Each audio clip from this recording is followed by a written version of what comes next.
Good evening. Welcome, ladies, to another session of The Well. Tonight's topic is going to be on motherhood. And we plan to go from soup to nuts on the topic, no holds barred. And I'm blessed to have joined this evening Brashay and Frances. Frances is newer to The Well, so we're going to welcome her with open arms. We send her love, we send her kisses, and she's going to tell you a little bit about herself in just a moment.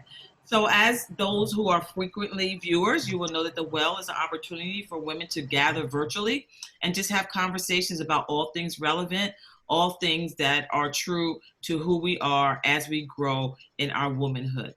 We bring our honest and authentic selves. So, we don't claim to be fixers, we don't claim to have all the answers. We're sharing our narrative, we're sharing our truth. And in sharing our narrative and our truth, we hope that there's something that you can gain out of it, or that it may spark opportunity for you to converse with your friends, with your families, with those that you love and that are dear to you. And we also welcome all comments. Again, like I said, we don't pretend to have solved anything or mastered anything. We're here to have a conversation and hope that you can see yourselves in it. So without further ado, I'm going to ask Frances to introduce herself first, and then we'll have Brashay introduce herself, and then I will start with the first question to kind of get our conversation rolling. Okay, hello everyone. My name is Frances Velez. I am a teacher by trade. I teach in Patterson to preschool 3-year-olds. I'm also a wife, been married for 3 years, and I am a first-time mom to a 6-month-old Adibella Velez. And so life has been crazy, but we're taking it one day at a time. All right, we're going to hear more about that. Yes, she's a newlywed, and we're going to keep calling her a newlywed. And along with being a newlywed, she also is a mom, a fairly new mom. So we're going to get a lot of insight from her in the early months of being a mother. All right, Brashay, how are you tonight? Good. My name's Brashay. I'm a teacher also. I teach at a school in Bloomfield. I am a mother to a 7-year-old.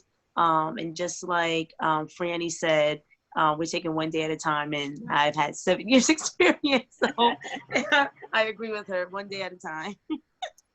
Understood. And just to formally introduce myself, I'm Fornera. I'm the founder of Enjoying Life Fully, and I have the privilege of being a mother to 2 young adults and a GMA to 2 precocious and energized grandchildren. One is 7 and one just turned a year old.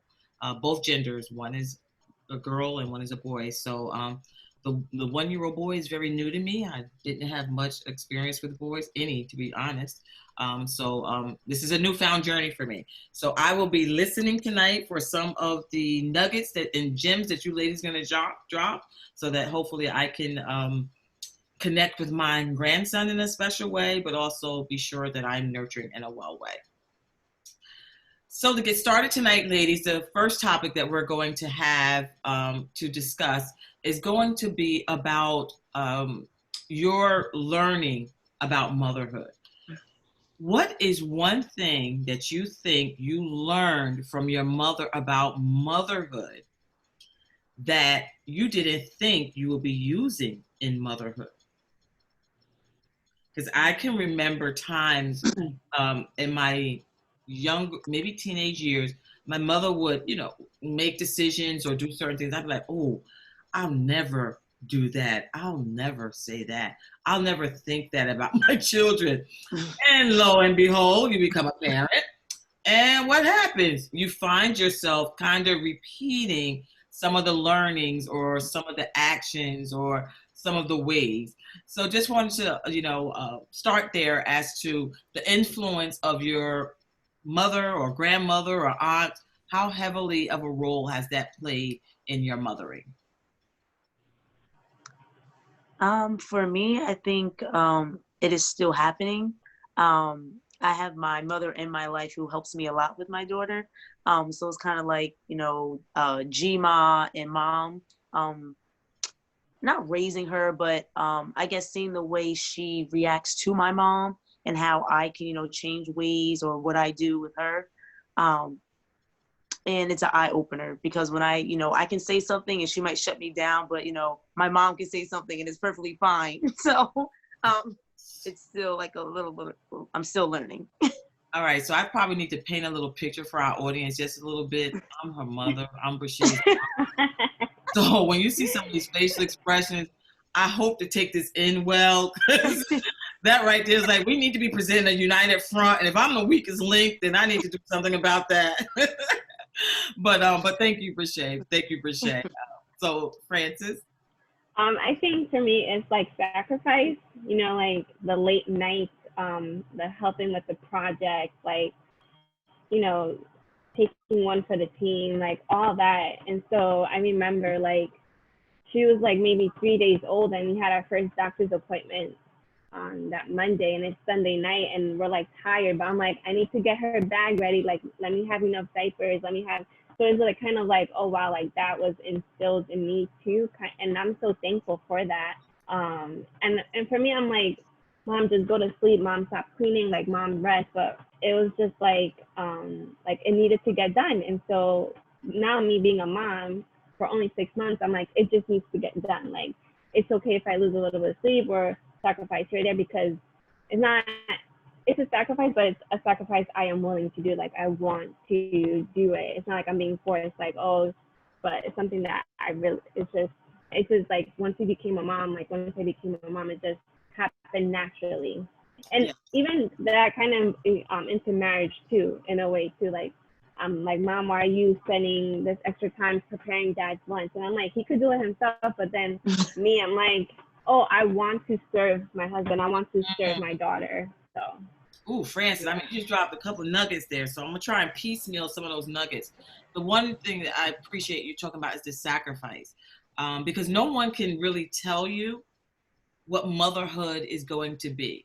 We know each child to be unique, have different nurturing needs, have different personalities. So, okay, again, I had two, and they were at the ends of the spectrum. They were not alike in most ways. And so, what worked for one didn't work for the other. And so, there's an adapting. So, I'm bringing that into the conversation a little bit, just to kind of shape for mothers out there that there's no rule book. Like, even when you think you got it or you had one, it doesn't mean the second one is going to adapt or comply with that same process, that same type of love. And so thank you for sharing that about sacrifice, because motherhood, I think that is at the top of the chain. Like, it is straight up sacrifice. You lose so much of yourself, but I love what you said, Francis, about it being willingly, about you. This is something you desire to do. And so we do know there's a lot of women out there who may not feel the same, and we understand that and we respect that. And we always will offer that if you feel that you're in that position where you don't feel healthy or feel like you're thriving, that there are resources to help you navigate that, because sometimes postpartum stretches a lot longer than the first month, 2 months, 3 months, 6 months. So if you are, I'm speaking to a woman out there, if you are not feeling that nurturing or sacrificial position for your child and you want help with that, there are resources out there. And if you see Enjoying Life Fully as an avenue to help you with that, please reach out to us. We will certainly be willing to connect you with that. But yes, for some of us, it is that sacrifice, that willing sacrifice. And as you said, Francis, you saw it modeled in your mother, and not understanding it. So when you think about, not understanding some of the motherhood, I know it's still very early for you, Francis, and Brashay, as you said, you've had 7 years. What is the one thing that you think was the most shocking about motherhood? What was it that kind of really caused you maybe to pause and say, whew, I didn't know this was a part of it, or to say, I'm learning? What is it that you feel like you're still learning, or that kind of caused you to take a pause and you felt like kind of shocked about it, about motherhood? It could be lonesome sometimes. Like, my husband's working, or even during this whole pandemic or maternity leave, like, I can't just, hey, you want to hang out with my friend or anything like that.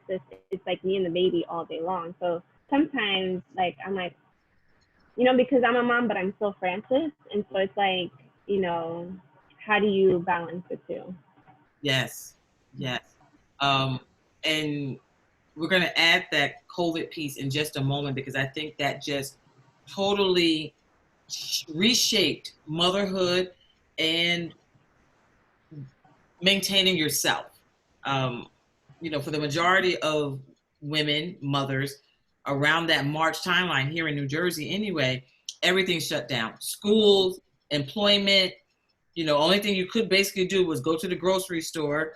I think that was about it, right? Really, the grocery store, gas for the car, like only thing. Yeah, I wouldn't go to the grocery store like my husband would go because I'm not gonna expose myself. So. Right. So I did the same. I sent my daughter. I was like, you know what? I might be in that category where there's extra concern. You just go. You're young. You're resilient. You'll bounce back. I'll quarantine you. That was my look. But again, so for the average family, parent, mother, you had a routine, and that routine was dismantled totally. And so here, parents, mothers were on duty 24/7. 24/7. From your perspective, Frances, I'm anticipating the communicability and protecting of your daughter was of significance because she was a newborn and they're still building their immunity. For others, it may have been their children had daycare schedules, school schedules, and now everyone is home. So will you share a little bit about what that transition felt like? I know, Frances, you mentioned that you're still Frances. So there's an element of you that's looking for the socialization and the relationship. Right. But so both of you, what was that transition like? And if you have any area of adapting that you want to share with our audience, we're going to listen for that. I think for me, of course, my daughter's on a schedule. She went to school every day. She came home. It was homework. Then she had, other activities she was involved in. And so when everything shut down, it's like, oh, so you've been home for, all day. Like, where's your activities? Where's your exercise? So it was like, now I have to think outside the box. Okay, go outside, but I really don't want to go outside. But she needs to run around and get her energy out. So I'm like, okay, let's go. So I think it is a challenge because she has a lot of energy. And so for her to get out, she wants to ride her bike, she wants to go running. Then she's like, oh, well, I want to see my friends. I'm just like, well, you kind of can't see your friends. She's like, why not? And then there's the whole, meltdown. Why can't I see? I don't want to go outside anymore. So it was a lot of learning for both of us. We ended up like going hiking and doing things outside and actually trying things we probably wouldn't have had tried if this didn't happen. So it kind of opened up a new gateway for her where she's learning different things to do besides what her normal is. Okay. All right. Good stuff. Yeah, I think most kids, I think that was the concern on a societal level, even as for little kids, you can explain it, but are they cognitively connecting the dots as to why they're home now? And the first week or two is cute. Like, oh, it was lovely. No school, right? No school. All right. But then when there's no school and no extracurricular activities and no, you can't go out the door. Like you're not, and it was in the midst of winter. Winter was still present. We were nearing spring, but our spring was a little delayed. And so it was still cold. So there was a lot of missed opportunities for being outside. And then there's socialization. So it certainly put, what I'm hearing you say, Brashay, was a burden to some degree on parents, on mothers as well, but it positioned you to think outside the box. Yes. And to consider maybe what you would not have considered had she had her foot. Right. So, so that's certainly something I think we all can take stock of, because I don't think we're out the woods yet, and begin to consider those things that are maybe less engaging or less social, but can still be enjoyable. So Frances, tell us about how you had to adapt with the new bundle.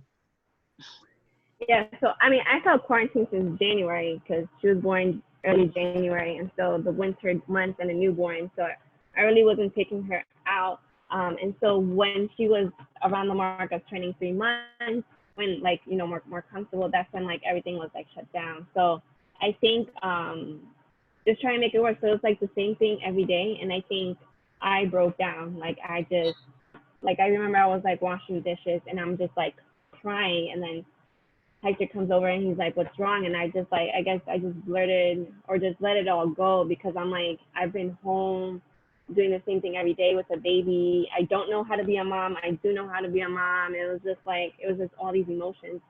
And so what we agreed is that like we will do something fun every night, so that way I can like socialize again or just like kind of be myself again, and to like, I guess, collect myself and like it's gonna be okay. And then because we, you know, it was our home, our home, so we weren't allowing people outside come in, like my mom or Right. his mom. So that was even harder.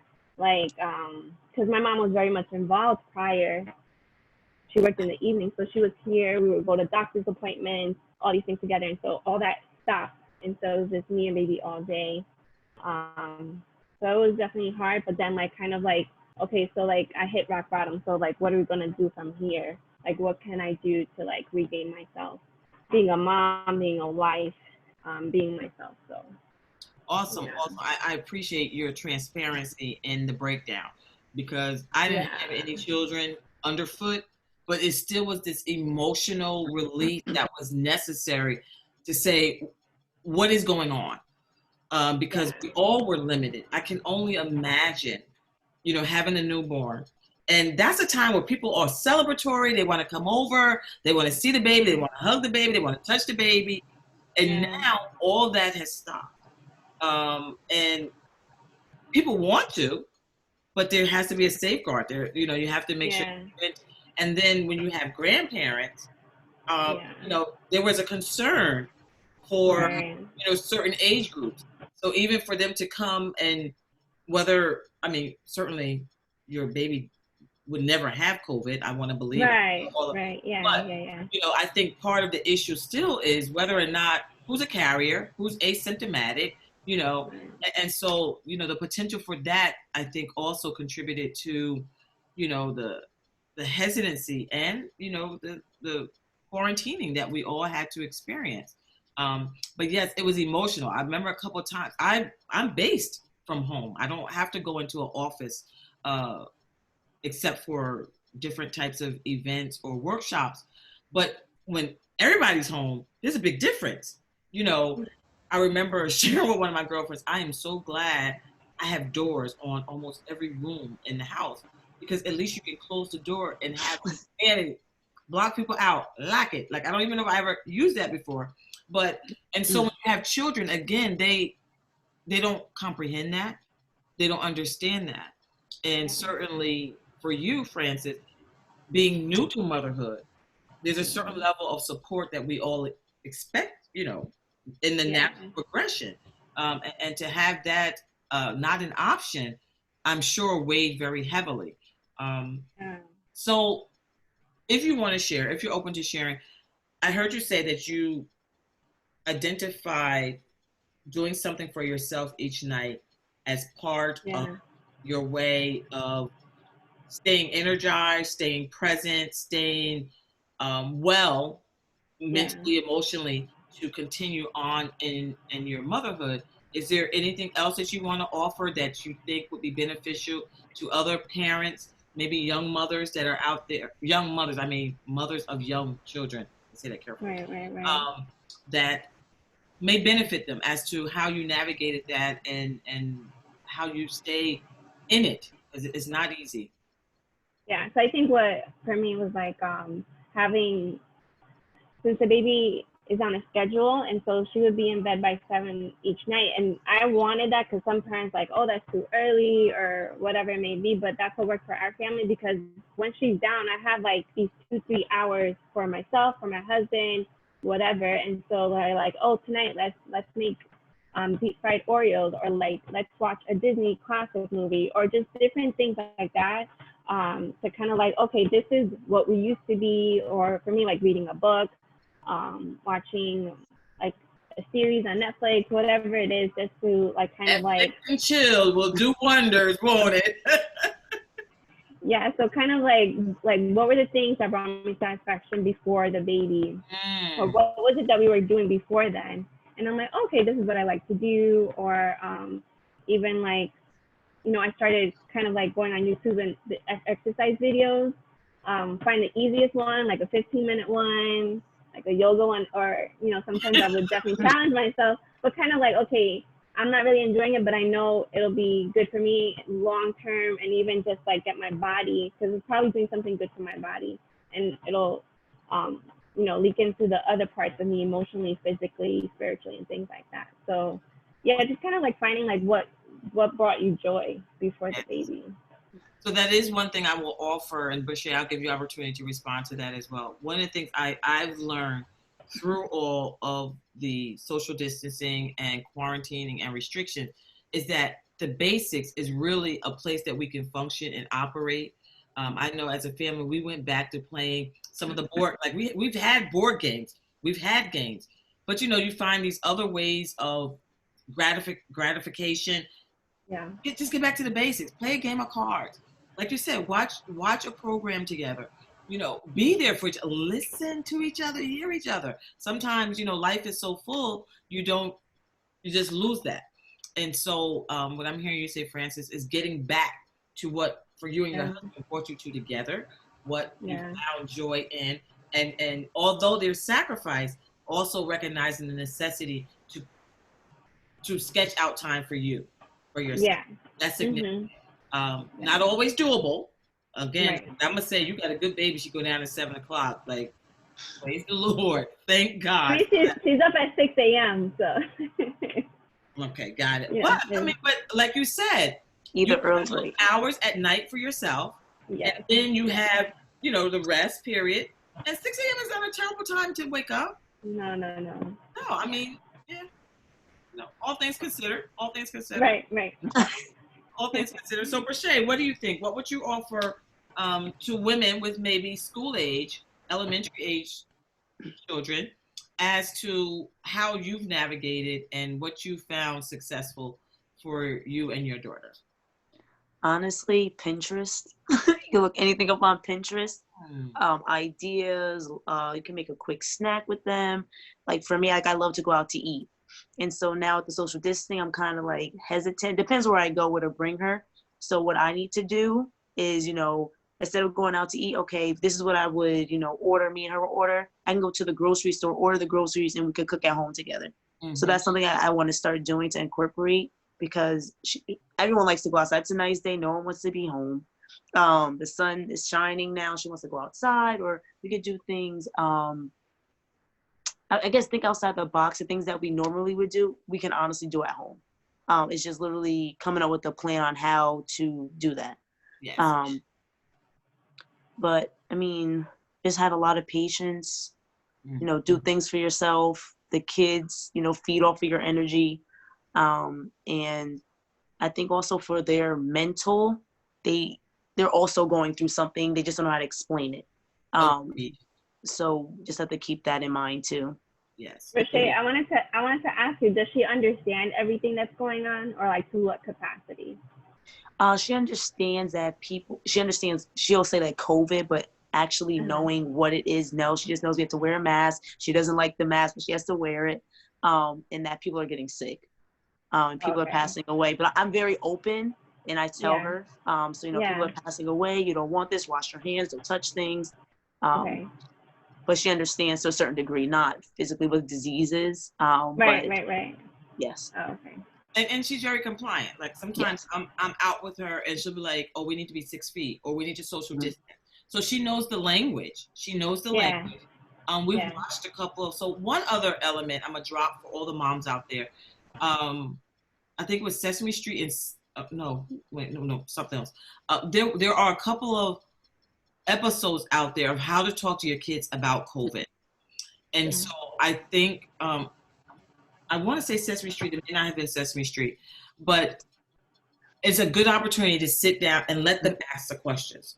Because at this juncture, what they knew is normal is no longer what they're living. And so this is going to be a benchmark for them. This is going to be more of what they remember. They're not going to remember much of before COVID, unless we go full circle back, which many researchers are not leading us to believe. So I think many of the kids know the language, but again, cognitively, Rashay, like you said, the disease, do they know it's a disease? They know it's something that we all need to be protecting ourselves from. They know that they can't touch or do things as it were. They know that they're not in school. I know some of the camps have started opening back up. I'm sure some families are taking advantage of that. It's really a challenge for children. They're resilient, maybe more resilient than we are. But I it's part of their development, unfortunately. It's part of who they're going to become and how they make decisions and how they see life. So COVID has really done something to family structure and to individuals, both in spiritually, emotionally, psychologically, mentally, physically, financially, all of those areas. So one last question I think that kind of we can walk through a little bit is, where you are today, if you had one piece of wisdom to offer about motherhood, and it can run this gamut. It doesn't have to be about COVID. It doesn't have to be something you've experienced. Maybe it's something that you hold dear and true to you. But if there's one term, reference point, encouragement that you could offer women in the realm of motherhood, what would that be? What would be one thing you would like to offer to women that are mothering or find themselves committed to motherhood in this season? For me, it would definitely say, don't forget about yourself. You still are a human being. You are important just as your children.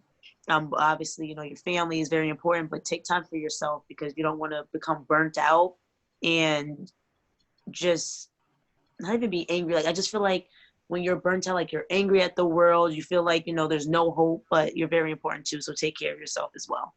Awesome. And do things for yourself.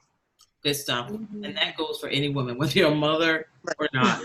Like, take care of yourself, particularly in this season where there's so much noise coming at us, between social media, between the news, and whatever other outlet. It's just overwhelming. And there's a lot of things happening in society, in the world, that are just not comfortable for many, and dare I say, causing people a lot of pain or anxiety. So yes, be sure to take care of yourself. Frances? Being like a new mom, and like in these first few months, it's so easy to like compare developmental milestones and like, oh, this mom's doing this baby's doing that. And then, people say like, whatever works for you and your baby. And yes, that's true. But in the back of our head, we're like, that's true, but my baby is still not doing this, but that person or whatever. So for me, what's helped me is having a spiritual mama. And shout out to Tammy Reed. She has been like my go-to person. I could text her whenever, call her whenever, and kind of like my voice of reason and like the Holy Spirit kind of like, speaking through her, and like, she speaks directly to my mama heart. Like, it's okay, or let's pray about this, let's think about this, or like, it's okay, you're right where you're supposed to be. Maybe you want to call your pediatrician. So it's just kind of like, because there's so many, I think motherhood is such a special sisterhood, because, we get moms, like I get your frustrations, and it's like, we're all in this together. And so there's so many voices sometimes, there's so many like, oh, don't worry about it, but you're still worrying about it. So I feel like having that one go-to person, someone who you trust, who you could be raw, honest, and open with, and they just accept you with no judgment, is like really, really beneficial and like healing in a sense too. That is so significant, Frances. And that's as a mother, and that's as a woman. We all should aspire to have those women in our inner circle. I consider that your inner circle. Those women you can be raw with, that you can, do that dump and you won't be judged. They're going to love you 5 minutes later just as much as they loved you before you even had whatever that type of conversation, or when reality sets in. So that is significant. And the comparison piece too, Yeah. Francis, that is significant, especially in the development of a child. Again, we referenced earlier, they're all being unique. Yeah. We have to own that, and we have to allow our children to have that space to develop as God created them. You know, each of them are unique. Just because someone wrote that this should happen at 6 months doesn't mean when your kid turns 6 months, that's what they're going to be doing. Right. So Yeah. to have the space to allow your child, encourage them, nurture them, but certainly don't feel, and it's hard to say don't feel, so I take that back, but to not allow that to be so prominent that it causes consternation in your motherhood, or challenges you as though you're not doing something right. So yes, it is good to have those individuals that are grounded, rooted, hopefully a little bit further ahead in the relationship or whatever it is that you're counting on them for, and so that they can, offer that wisdom and that guidance. And for those of us that are spiritually connected, that is significant as well. Prayer is of the utmost in navigating womanhood and motherhood as well. So one thing that you touched upon, and I meant to ask this question earlier, so I'm gonna maybe get 1 or 2 minutes on it. Mom shaming. There's a lot of that goes around, where women will judge other women, mothers will judge other mothers for something they're doing or not doing, or feel like they are entitled to cast an opinion because their kid does this or whatever. Have you had any experience with mom shaming as a recipient, or have you ever been guilty? Again, it's an opportunity to be open and transparent. I have a story to tell. It just came to mind so quickly. So any mom shaming kind of in your world? I think maybe directly and indirectly from our moms, like the grandmas, because they've been through it, and I appreciate the wisdom. But sometimes, like my own mother, she's like, "Oh, why don't you do this?" Or "Why are you breastfeeding?" Or "Why?" Just all these different things. And so that has been something to navigate through, and kind of like me and my husband standing strong on what we believe in, what we're doing right is for our daughter, and accepting like what they want to share with us, because they've been through it, they raised us, we turned out okay, I believe. And so that's always the line, like, you turned out okay, right?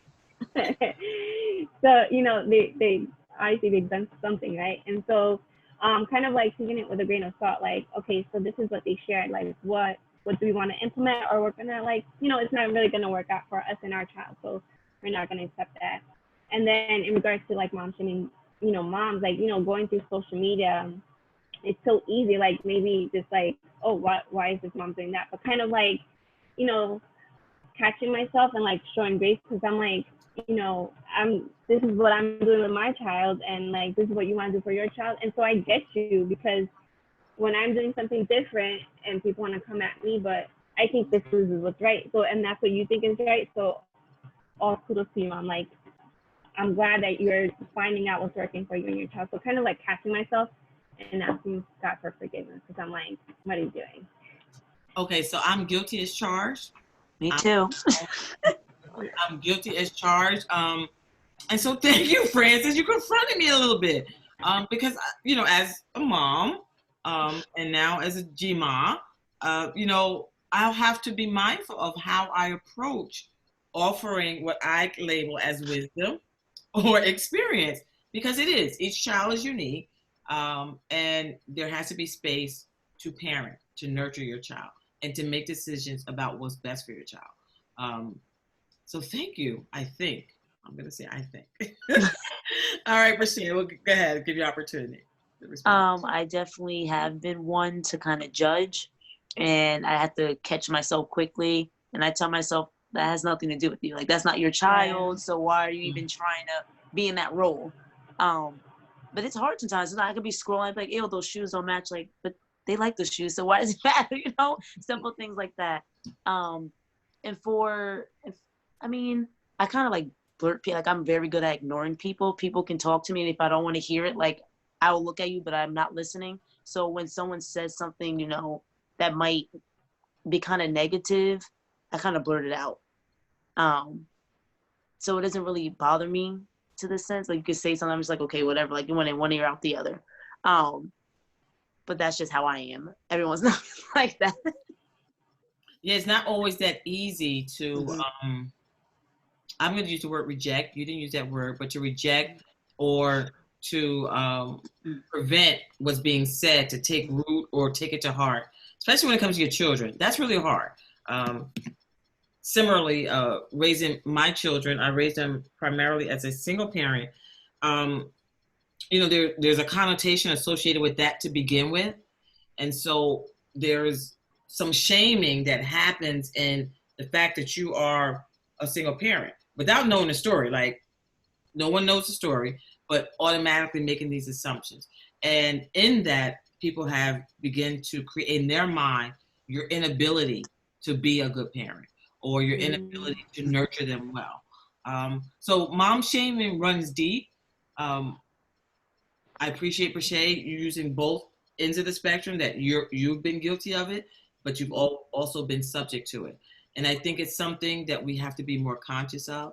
And I love, Francis, that you said just extend grace, because none of us get it 100%. We all did turn out right, for all of us that are here. You know, turned out okay. We got no ticks or, you know, anything wrong with us that we know of. To God be the glory. Let's just start there. However, you know, our parents, one of the terms I've kind of coined is parents can only do the best that they can with what they know.